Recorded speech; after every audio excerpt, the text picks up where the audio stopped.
Hello, everybody. It's your favorite show. That's right. It's Rasslin and Racin on Tuesday night. That's right, Rasslin Racing.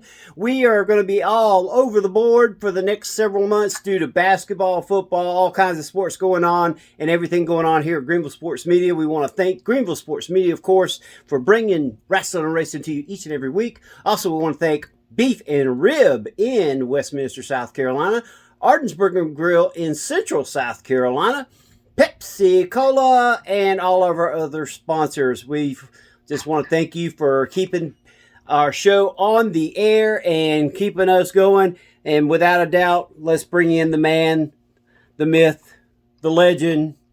And no, he was not seen with Awesome Kong last night. We are talking about the man, Ref Brandon. How we doing? I am fantastic. How you doing, Jay? I'm doing pretty good. I'm rocking my number 43 hat today in honor of NASCAR, which we're fixing to get into. So, Rev, how was your weekend? Tell us a little bit about what went on and what you did. Well, I had SWA Wrestling Saturday night, as we always do on the second Saturday of each month. So that was the normal Saturday thing. And then Sunday, I sat home and spent some time with the family. So I had a good week. You can't complain right there, and the boss probably kept you under control too, if I'm not mistaken. Oh, yeah. All right, Ref, well, let's get straight into NASCAR. Tell us a little bit about what happened this past weekend.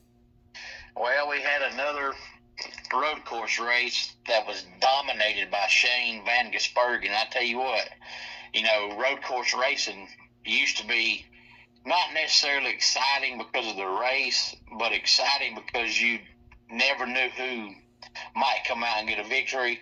But old Shane Van Gisbergen has made road course racing boring because he dominates almost every single one of them. So I have a feeling before long they're going to, even though they have already cut back on the total of road course races, I got a feeling they'll cut back even more because it's not worth watching when Shane Van Gisbergen, wins every doggone one of them. Yeah. And wins it by a large margin. It's not close, but he won again Sunday, followed by Christopher Bell, Chris Buescher, William Byron, Chase Briscoe, Ryan Blaney, Daniel Suarez, who lost his ride, by the way. We didn't mention that last week. Bubba Wallace, Tyler Reddick, and Ross Chastain rounded out the top 10. And I tell you what, we talked last week about, they might change up the, last race of the season. As long as Shane Van Gisbergen races, we better hope the final race ain't ever a road course race, because if it is, he'll win the title every doggone year.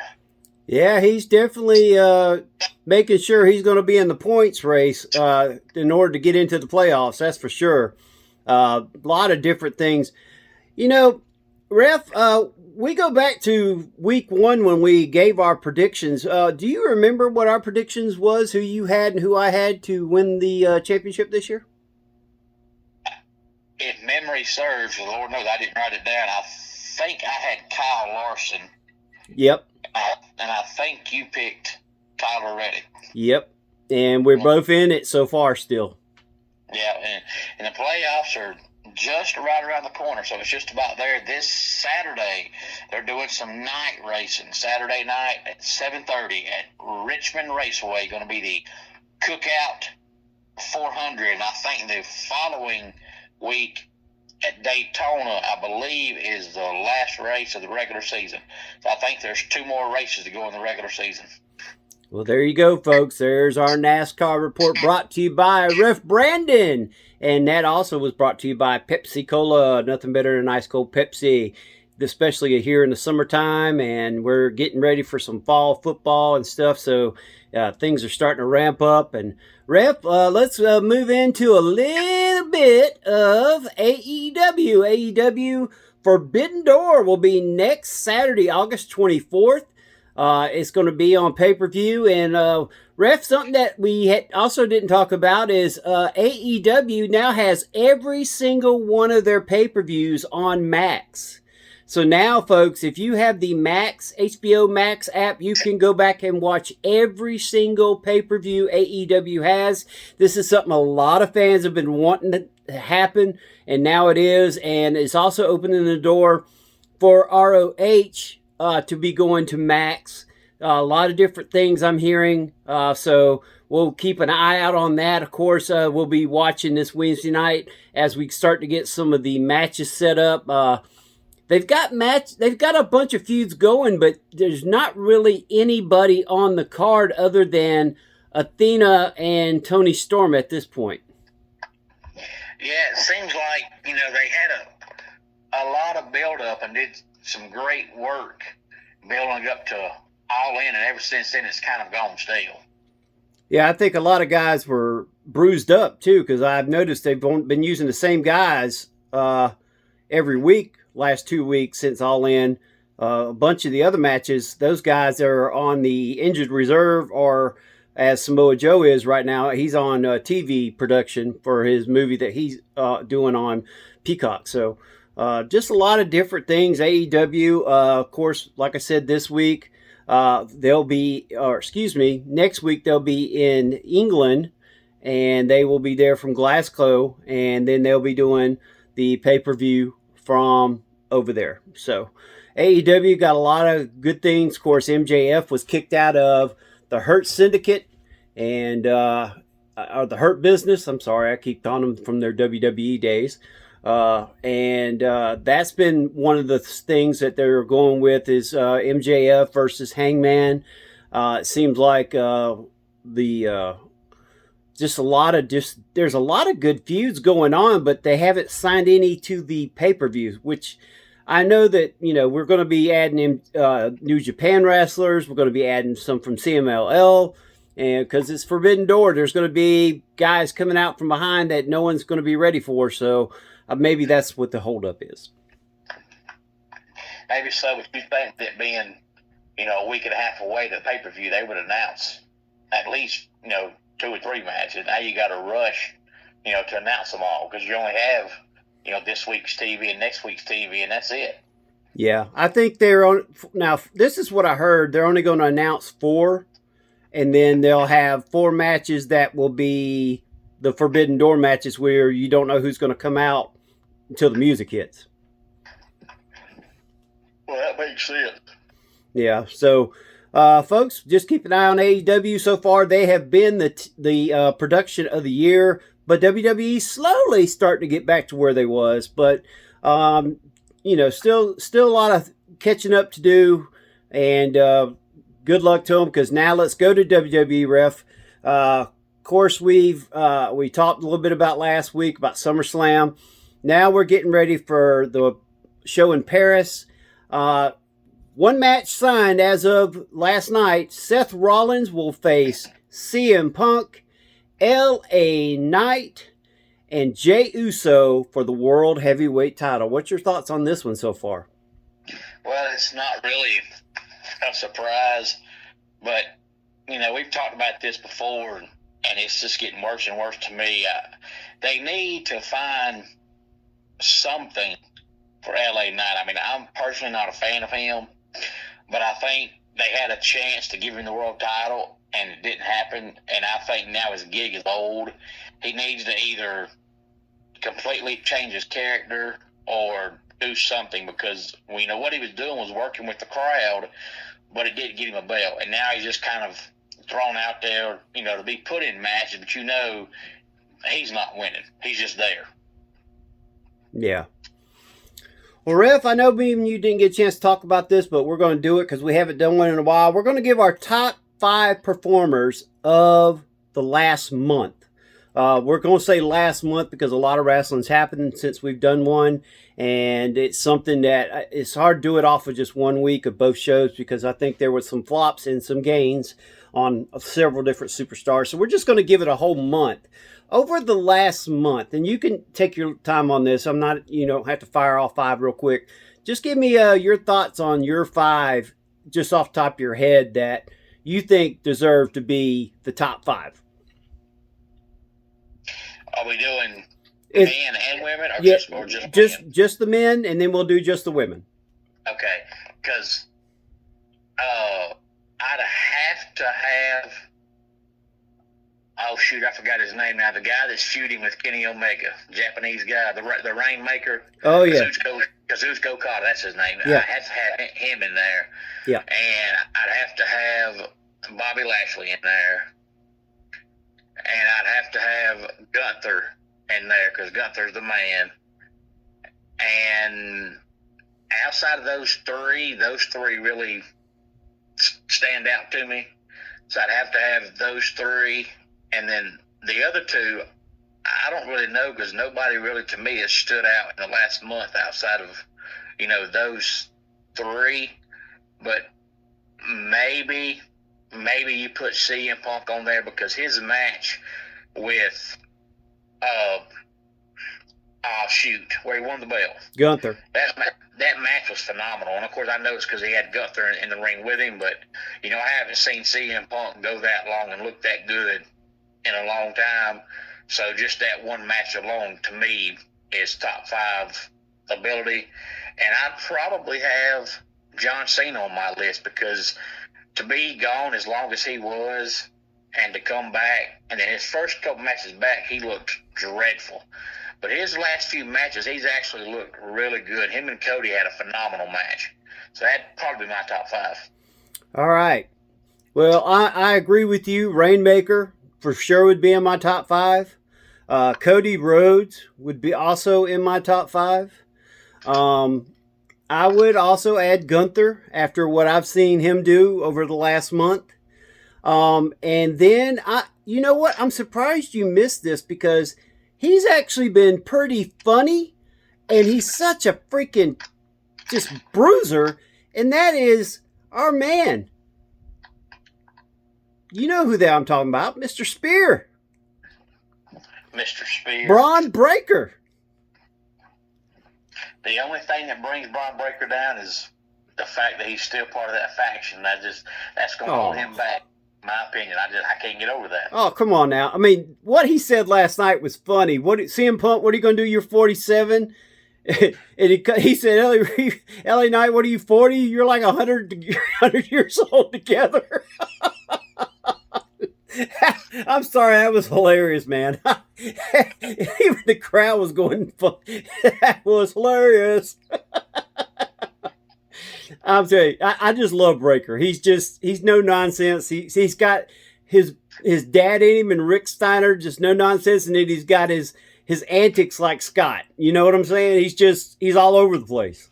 And it's funny because, and my wife actually swears up and down that Rick Steiner's wife cheated on him, and that's Scott's baby because the fact he's built like Scott. He talks like Scott. He wrestles like Scott. Everything he does is like Scott. He looks nothing like Rick.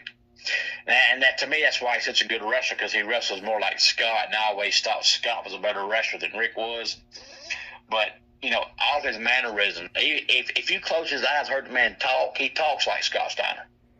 I think it's funny. They had an interview with him on a podcast, and they were showing a previous interview with Scott Steiner talking about Braun, and he was like, he's making too much bleeped out, word off of me by, stealing my moves. So, he keeps stealing them as long as he keeps paying my damn royalties. Yeah. What's funny is now Scott's got a son named Brandon that wants to wrestle, and I hope Brandon doesn't look like Rick. I hope he looks like Scott. Otherwise we got a problem. Houston, we have a problem. Or it'd be Detroit, Michigan, we got a problem. But definitely I'd have Braun Breaker in there. And you know what? I give the nod to Bronson Reed too. I mean, he hasn't been doing a whole lot of promo, but he did do a promo this past week, and also I think his work lately with Braun has really, I think the two of them have really brought out a great badass team. You know what I'm talking about? I mean, it's just a team you don't want to mess with. Forget the Olafala and all that stuff. I mean, these two guys are for real. Yeah, they're a good tag team. They really are. and having Paul Heyman in your corner, helping you out, these guys are going to be the future of WWE. All right, well, let's go to the ladies, Ref. Who you got? Well, I would put Chris Statlander on my list and wouldn't think twice about it, but she's only seen sporadically, so it's hard to include her when, as the months go by, it seems like you see her less and less. She's doing less and less. Yeah. So you really can't include her when she's not doing anything. It's not her fault, but she's not doing anything. Yeah. So you can't include her, but even though I can't stand her, I have to put Becky Lynch in my list. She's been having some amazing matches with Lyra Valkyrie, and Becky is a phenomenal wrestler. I just get tired of seeing her all the time be champion. To me, she's just top of the card, way too much. But she is an incredible wrestler, so she'd be in my top 5. Willow Nightingale be in my top 5. Just by looking at her, she's in my top 5. Oh my gosh. She's my top 5, and you got to have Toni Storm in your top 5. And I would have Alexa Bliss in my top 5, and then probably Naomi. That'd be my 5. All right. Well, I got a tie at number 5. I've got Charlotte Flair with Alexa Bliss. I think the tag team itself is going to be fun to watch, I think, between the two of them, because they're just two completely different characters. I think it just bodes well for the WWE to have them as champions, at least for a while. I could see them holding it until, like, say, the Royal Rumble. I don't see them holding it after that. If they do, it'd be WrestleMania when they lose it. I think they need to build a good enough tag team to beat them. But anyway, I got them at number 5. I'm surprised you didn't say Athena. Athena has really been kicking butt in ROH and in AEW. Of course, she will be fighting Toni Storm soon. I got Athena on my list. And I'm going to go with Bayley. That's right, Bayley. I'm going to give it to my girl with the purple hair. Give me Bayley all day long at number 3. Number 2. You know what? I'm gonna agree with you. Toni Storm. Toni Storm, you gotta have her up. She just does stuff. I've never been a big fan of her, but you can't help but give her props right now. I thought when she came back as Toni Storm and not, what she was, it would be stupid. She did it for a little bit, but then changed right back to Timeless, and then I was like, well, now the Timeless is not going to work. But guess what? She's making it work again. She just has that knack. And after that, give me Rhea Ripley. That's going to be my top 5. All right. Well, I think we only had one the same. Well, 2 the same. You had Alexa, and you had Fooey. Who'd you have number 2? Toni Storm. Yeah. We had two of the same top 5. Yeah. But you had 6. Yeah. Well, I had the tag team, so I mean it was kind of hard to break them up. So, me, I'm a Charlotte Flair fan, so it is what it is. Just like you and Willow Nightingale. Anyway, well, Ref, wasn't a very big week in pro wrestling or NASCAR. So tell us what you're going to be doing this coming weekend. One more thing before I do that, I thought about this earlier today. I was thinking about doing the show tonight. It reminded me of, we had a conversation last week, Jay, about, the internet nowadays has killed wrestling. And I thought about it again today because the whole, Karrion Kross thing. Yeah. And now you got people mad at Triple H because Triple H, came out and said, he's gone. But, what is he supposed to say? To me, if he says, oh, it's all an angle, well, then that destroys the angle and you're looking for the guy to return.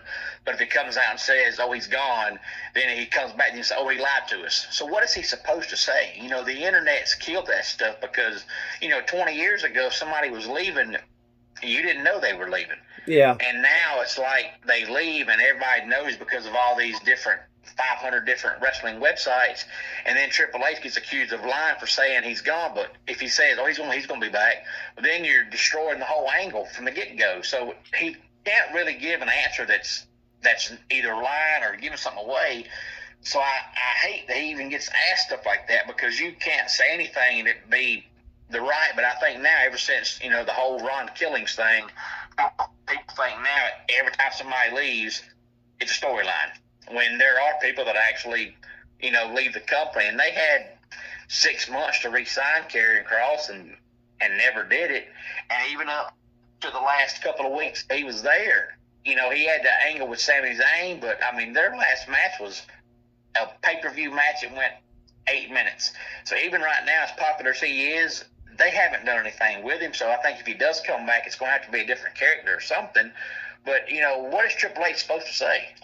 He can't really say anything. And that's just something else that's, killed the internet, because he gets asked about it because it's out there. But, unless you're going to shut down 50 wrestling websites, you can't avoid the message getting out that he's gone. But, don't ask the guy about it, because the guy's got to give you an answer. And if he lies to you, you're mad he lies to you. If he tells you the truth, you're mad he gives Angle away. What? So what can the guy say? Yeah, and for fans that want to know a little bit more, watch the Karrion Kross interview. It's called My Last Days. It's on YouTube, and he goes over what's going on right now, and he makes it clear this was his last day on 8/10 was his last day. But folks, as we all know, Triple H could have already signed him to a delayed contract. Him and Scarlett could be on vacation right now, and they're giving the creative team more time to get his storyline in check for when he returns. There's a lot of things it could be. Or he could have gotten a huge contract from AEW with a chance to create his own type of storyline like a lot of the AEW stars have. So there's a lot that could be happening. He could be going back to TNA, which is owned by WWE. There's a lot that could be happening. So anyway, so Rev, tell us again what you're going to be doing this weekend.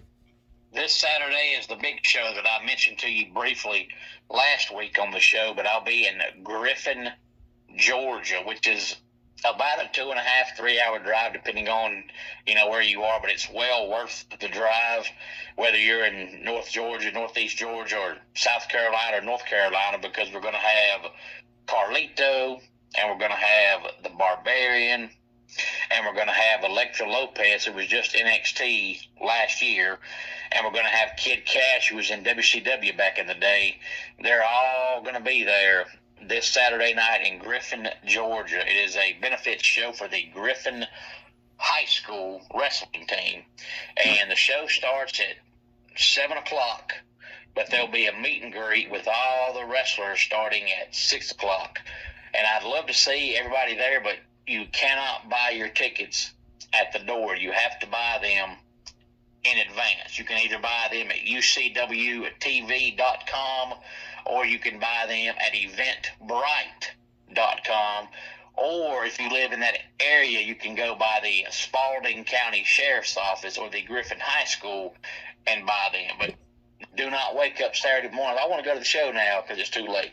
You have to buy them in advance, which eventbrite.com is like a big website for different kind of football games and wrestling shows. It's a pretty big website, and it's Bright, B-R-I-T-E, not B-R-I-G-H-T, but eventbrite.com and ucwtv.com, and I think it's around $20 or $25 for a regular ticket for general admission, but it's about double that if you want the VIP tickets to shake their hands and take pictures with them, all that kind of good stuff. All right, well, there you go, folks. And you can also check out Ref Brandon each and every day at Ref Brandon and the Todd Family on YouTube. Make sure you go by, comment, subscribe, like. It's very vital you do all three of those things. You only have to subscribe once, but you got to make sure when you go on, just give them a thumbs up and let them know, hey, great job. Sucky job. I would have changed that top 10. Whatever you want to say, just let him know, because you know what, Ref Brandon, he loves comments. He loves to answer you back. He loves to get back in your face. He loves that, because you know what? He's a referee. He can't do it in the ring because the guys are bigger than him. Anyway, let's bring it on back to here next week. Of course, this has been Rasslin Racing, brought to you by Greenville Sports Media, Ardensburg Grill in Central South Carolina, Beef and Rib in Westminster, South Carolina. And we want to thank you for joining us. Thanks for coming.